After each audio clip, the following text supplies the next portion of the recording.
wassalamu ala Rasulillah. La haula wa la quwata illa billah. Amma ba'd. Hadirin kaum muslimin muslimat yang dimuliakan Allah Subhanahu wa taala. Syukur alhamdulillah kita haturkan pada junjungan kita Allah Subhanahu wa taala yang telah memberikan limpahan nikmat untuk kita semua, sehingga pada siang sore hari ini kita masih diberi kesempatan dengan keimanan yang ada pada diri kita melaksanakan satu di antara kewajiban kita sebagai seorang muslim, yakni melaksanakan ibadah puasa di bulan Ramadan. Moga-moga dengan bersyukur ini Allah memberikan tambahan nikmat untuk kita semua, sehingga kita bisa lebih meningkatkan amal ibadah kita kepada Allah Subhanahu wa taala. Shalawat dan salam kita haturkan pada junjungan Nabi kita, Nabi Agung, Nabi besar Muhammad sallallahu alaihi wasallam, yang kita terus berusaha mengikuti sunnah-sunnah beliau. Kita berusaha untuk mengikuti apa yang menjadi ajaran beliau.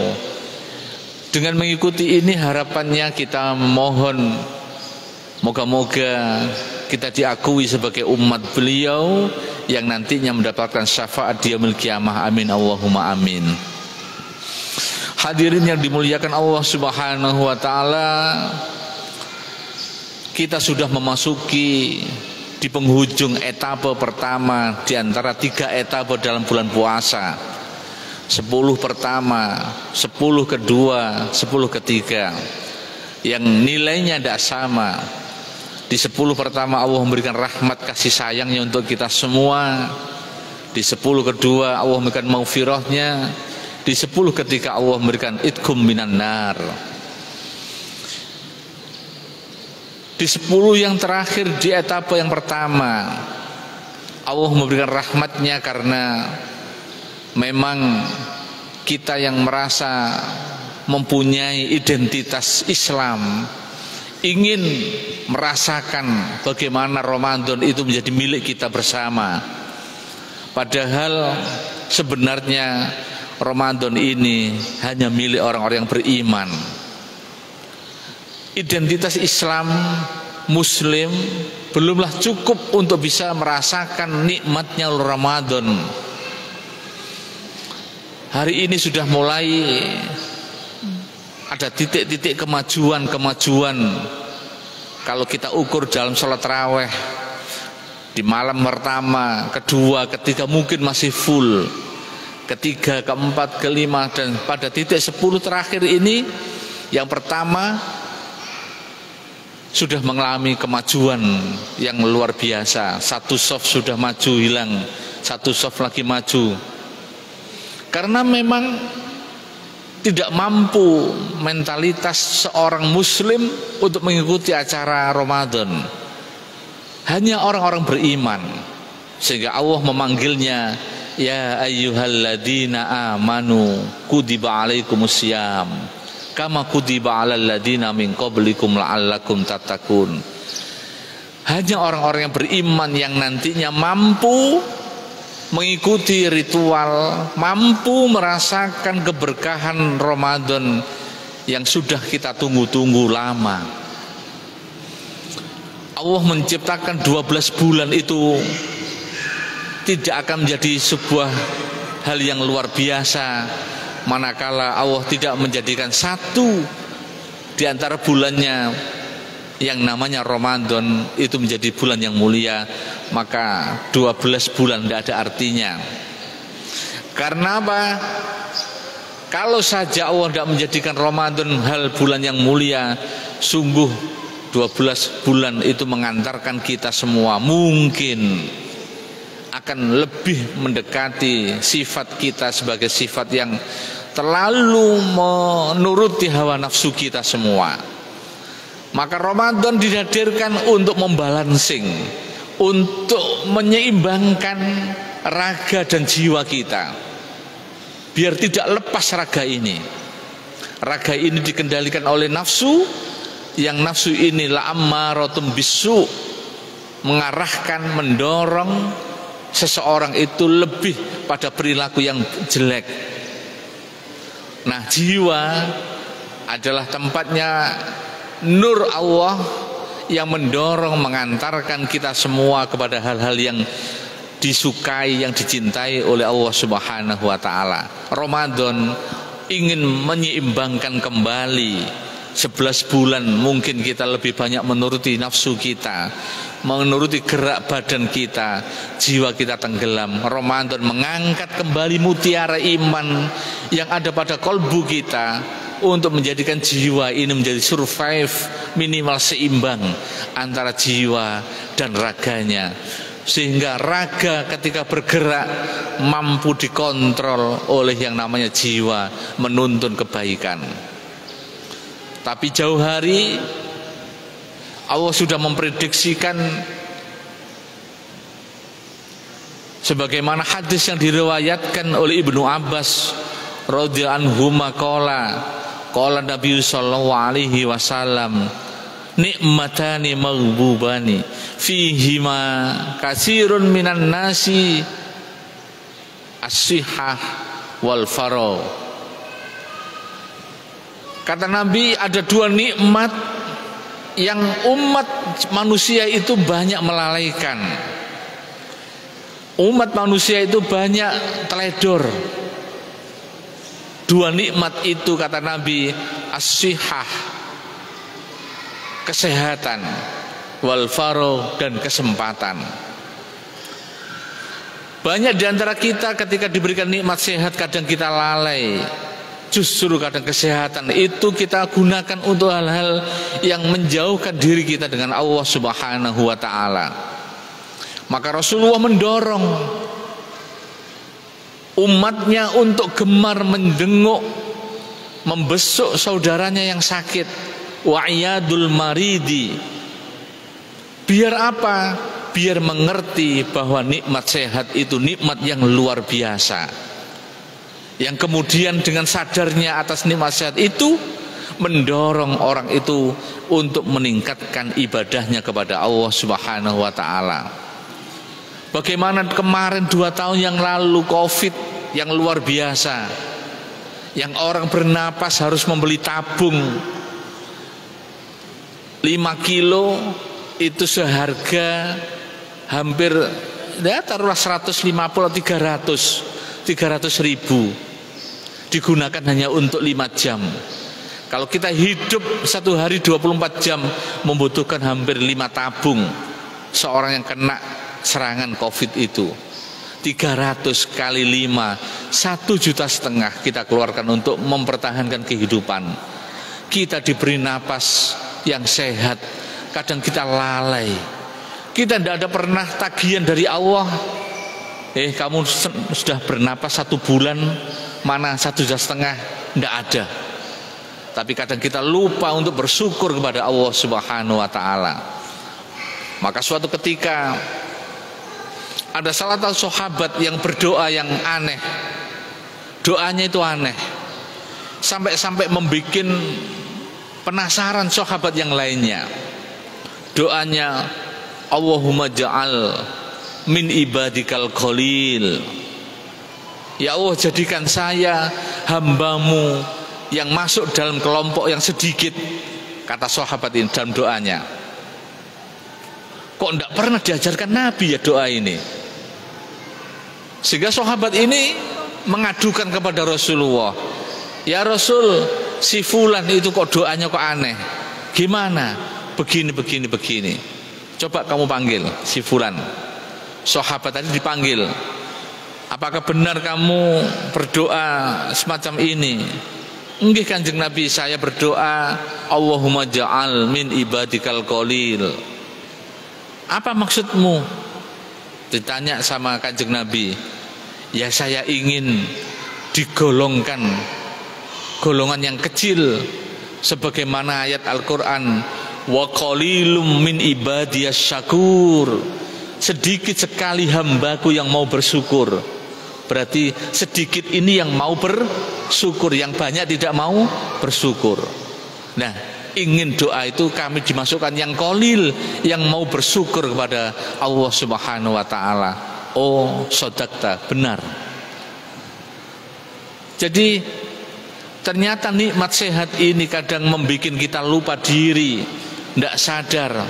Bagaimana kita ketika iyadul marid melihat saudara yang terbaring sakit, yang tangannya kaku, ada kalanya bangun tidur, ketika mau tidur sehat, bangun tidur tidak bisa, mingkem, mangap. Ini harus dibawa ke dokter. Bagaimana kita bisa menggerak-gerakkan mulut?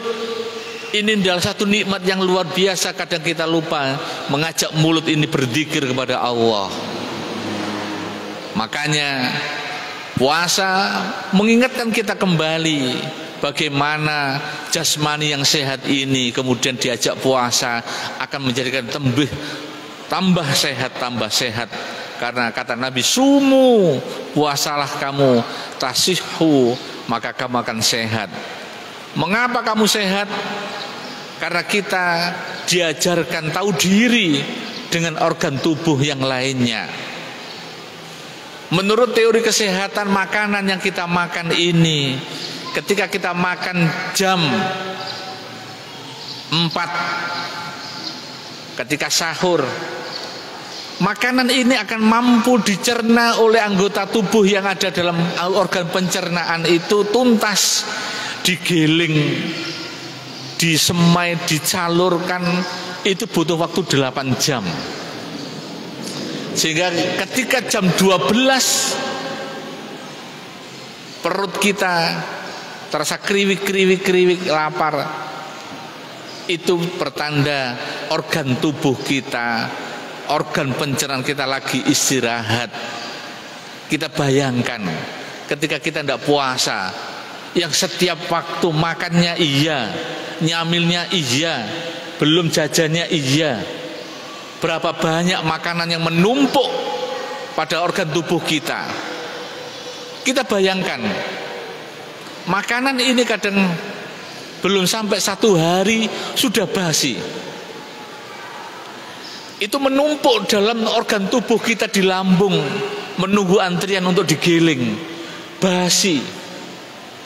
Makanya nyuwun sewu ketika buang angin besar menimbulkan aroma yang tidak sehat, tidak nyaman di hidung, badek, basin. Itu karena ada penumpukan makanan yang sudah basi, menumpuk pada organ tubuh kita yang namanya lambung. Maka itu sehingga menimbulkan penyakit. Lah kita diajak puasa, karena dilaparkan itu mengajak organ tubuhnya istirahat, menggiling makanan dengan sempurna, mendistribusikan dengan sempurna, sehingga kita menjadi lebih sehat. Jika sumu, tasihu secara medis sangat dibenarkan. Hadirin yang dimuliakan Allah Subhanahu wa taala. Yang kedua, nikmat Allah yang sering kita lupakan adalah faragh, kesempatan. Mungkin panjenengan semua dulu ketika memasuki bulan Rajab selalu mengumandangkan doa-doa, termasuk doa itu, barik lana fi rajaba wa sabana wa ballighna Ramadan. Ya Allah, berkahi kami di bulan Rajab, begitu juga di bulan Sa'ban. Engkau limpahkan keberkahan-keberkahan di 2 bulan itu. Kemudian Engkau sampaikan, pertemukan kami semua ini di bulan Ramadan. Lah kok ketemu Ramadan pancetai ibadai, ndak ada peningkatan sama sekali, ndak ada agenda-agenda kebaikan-kebaikan yang dikembangkan. Kalau semua itu berarti nikmat kesempatan dimasukkan Ramadan, kita tidak ambil kesempatan itu. Kalau kita hanya datar-datar saja, prestasi ubudiyah kita hanya biasa-biasa saja, maka kita tergolong orang yang sangat rugi. Rugi apa? Karena kita ngesampingkan nikmat kesempatan dimasukkan bulan Ramadan. Padahal Ramadan inilah yang akan membedakan kita dengan umat Kanjeng Nabi yang lainnya. Umat Kanjeng Nabi mungkin usianya panjang-panjang, sehingga kesempatan berbuat baik lebih banyak, sehingga estimasinya kesempatan masuk surga lebih banyak. Kita umat Kanjeng Nabi Muhammad usianya pendek-pendek. Kalau menurut estimasi usia Nabi 63, kita tinggal hitungan berapa tahun lagi. Maka Ramadan dihadirkan oleh Allah untuk umat Kanjeng Nabi Muhammad, biar bisa menututi amalnya dengan umat-umat yang terdahulu. Ramadan satu kebaikan akan dilipat gandakan, luar biasa. Maka kesempatan kita berRamadan harus kita gunakan semaksimal mungkin. Inilah yang membedakan kita dengan umat yang lainnya, yakni Ramadan dihadirkan untuk kita sebagai anugerah yang luar biasa, yang door prize-nya yang disebut dengan Lailatul Qadar, malam 1000 bulan, yang konon para ulama memberikan keterangan itu diturunkan di 10 terakhir. Tapi kalau mungkin kita mampu membuat Lailatul Qadar setiap malam, akan menjadi satu hal yang luar biasa bagi kita semua. Tidak usah menunggu di 10 terakhir. Sejak malam Ramadan kita sudah qiyamul lail. Sejak malam Ramadan kita bermalam-malam berzikir kepada Allah. Niscaya itu hal yang luar biasa. Kita akan ketemu dengan malam 1000 bulan. Bisa jadi orang itu 1 bulan penuh qiyamul lail, tapi kemudian dia sudah merasa puas, dia sudah merasa senang, merasa bertemu dengan malam Lailatul Qadar. Padahal kemudian ada keterangan ulama, ciri-ciri orang itu menemukan malam Lailatul Qadar adalah amal ibadahnya selepas Ramadan semakin baik, semakin baik. Bukan karena mendapatkan door prize 1000 bulan, kemudian dia tinggal tidur 1 tahun masih bonus berapa tahun. Bukan itu hitung-hitungannya. Tetapi hitung-hitungannya adalah orang yang mendapatkan ridho Allah, menemukan Lailatul Qadar adalah orang selepas Ramadan semakin naik ibadahnya, semakin baik, semakin meningkat ibadahnya. Itulah tanda-tanda orang yang kemudian dikatakan sebagai orang yang menemukan Lailatul Qadar atau menemukan door prize Ramadan. Karena itu sampai-sampai umatnya Nabi Isa sendiri itu kepingin menjadi umatnya Nabi Muhammad SAW. Ya laitani kuntu min ummati Muhammad.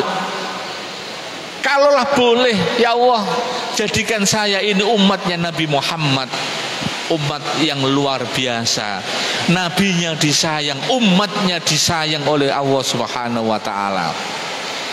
Hadirin jamaah salat, jamaah yang dimuliakan Allah Subhanahu wa taala. Karena itu bagaimana kita kemudian bisa benar-benar meraih yang namanya pahala yang luar biasa di bulan Ramadan, fadilah yang luar biasa di bulan Ramadan. Dalam kitab Nufhatul Ramadaniyah disebutkan, qaulal ulama arba'atun mahrumuna minal maghfirati fi Ramadan wa ghairu. Ada 4 orang yang tidak bisa merasakan fasilitas cleaner, pembersih atas dosa. Ada 4. Padahal Ramadan ini adalah sarana untuk kita mengklaim, membersihkan diri kita dari noda-noda dosa, kotoran kedoliman diri kita semua. Maka ada 4. Siapa itu? 1, al-aqul lil walidain, yaitu orang anak yang durhaka dengan orang tua. Kok ada sampai masuk bulan Ramadan dia masih durhaka, berani dengan orang tua, meremehkan orang tua. Maka orang ini orang yang meskipun ditakdirkan masuk Ramadan, orang ini tidak akan mendapatkan fasilitas ampunan dari Allah Subhanahu wa ta'ala.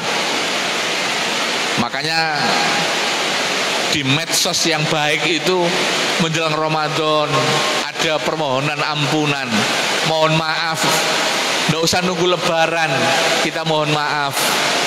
Harapannya semacam ini, agar kita bisa benar-benar ditakdirkan mendapatkan maghfirah dari Allah Subhanahu wa ta'ala. Al-Quran mengajarkan kita, wala taqul lahuma uffin. Kata Nabi, kata Allah, jangan sekali-kali kamu berkata kepada Allah uffin. Uffin itu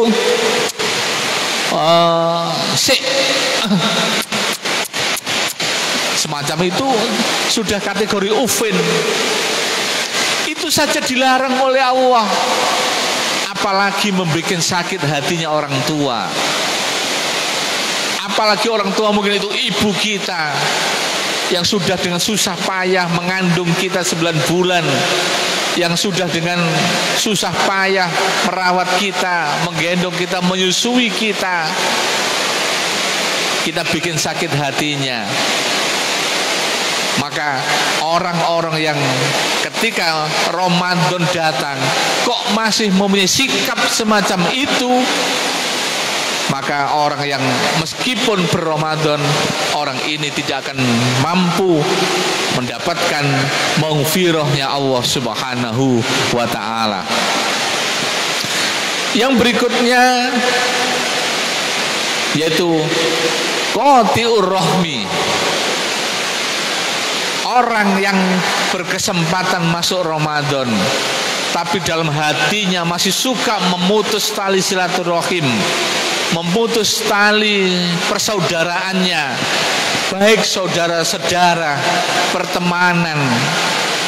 Maka orang yang semacam ini pun akan terhalang untuk mendapatkan maghfirah dari Allah Subhanahu wa ta'ala. Padahal kita ini manusia, kullu bani Adam khata'un. Setiap anak Adam pasti mempunyai salah. Wa khairul khata'ina at-tawwabun. Sebaik-baiknya orang yang salah adalah kemudian berkenan, bergegas untuk meminta maaf atas kesalahannya, termasuk salah memotong, memutus tali silaturahim. Maka hendaknya kita tidak usah menunggu besok HBH, sekalian aja besok halal bihalal kita sambung lagi. Jangan. Kesempatan berRamadan ini belum tentu ada jaminan tahun depan kita bisa bertemu Ramadan. Siapa yang menjamin? Kesehatan kita belum tentu. Usia yang masih muda kita belum tentu menjamin untuk bisa kita berRamadan tahun depan. Masa kesempatan kita berRamadan tahun ini kita gunakan semaksimal mungkin. Kita gunakan untuk merajut kembali, membingkai kembali hubungan silaturahim kita, saudara kita dengan teman kita. Hadirin jamaah yang dimuliakan oleh Allah Subhanahu wa ta'ala.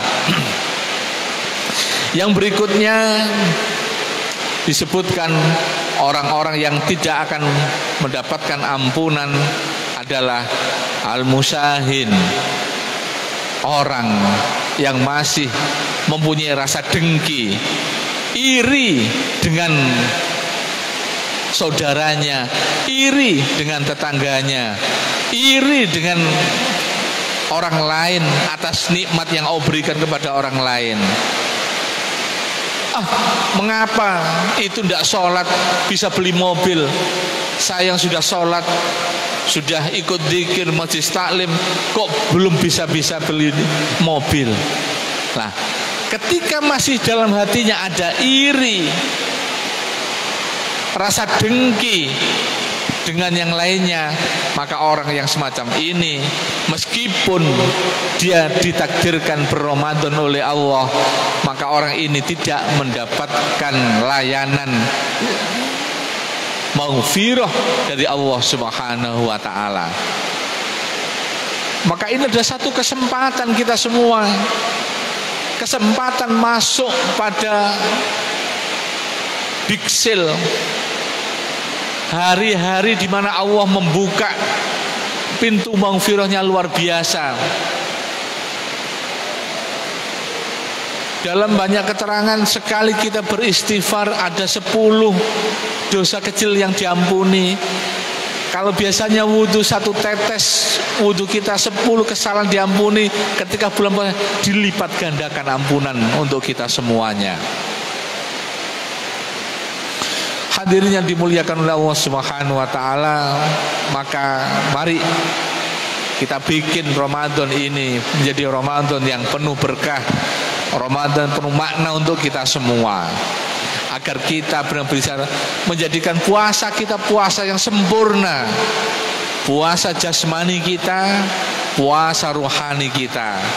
Jasmani kita diajak berlapar-lapar, rohani kita diajak kembali keingat, bisa kemudian berdekat-dekat dengan Allah Subhanahu wa ta'ala. Yang keempat disebutkan wa mudminul khamri, orang yang ketika ditakdirkan Allah berRamadan kok masih mulut yang seharusnya dibuat dzikir digunakan untuk minum khamr, dibuat untuk sabu-sabu, dibuat untuk narkotika. Maka selagi mulutnya dibuat hal-hal yang semacam itu di bulan Ramadan, maka orang-orang yang semacam itu tidak akan mampu mengunduh maghfirahnya Allah, tidak akan mendapatkan fasilitas maghfirahnya Allah, meskipun dia berzikir, dia berbuat kebaikan di bulan Ramadan ini. Tetapi selama dia mulutnya yang seharusnya dibuat berzikir, bertasbih kepada Allah, justru digunakan untuk minum khamr, narkotika, sabu-sabu, dan yang lainnya, maka orang semacam ini tidak akan mendapatkan fasilitas dari Allah Subhanahu wa ta'ala, yaitu fasilitas maghfirah dari Allah Subhanahu wa ta'ala.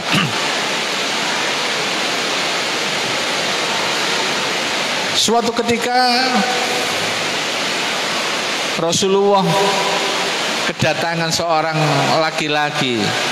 Anna rajulan qala Nabi sallallahu alaihi wasallam, inna na'kulu wa ma nasba'u. Ya Rasul, mengapa saya ini seringkali sudah makan tapi kok tidak kenyang-kenyang? Ada apa ini? Qala fala'allakum nakulu mutafarriqina. Kata Nabi, mungkin kamu ini makannya sendirian, makannya berpencar-pencar sendirian, munfaridan sendiri. Maka kata Nabi, ijtami'u ala ta'amikum, kumpullah kamu, ketika makan berkumpul.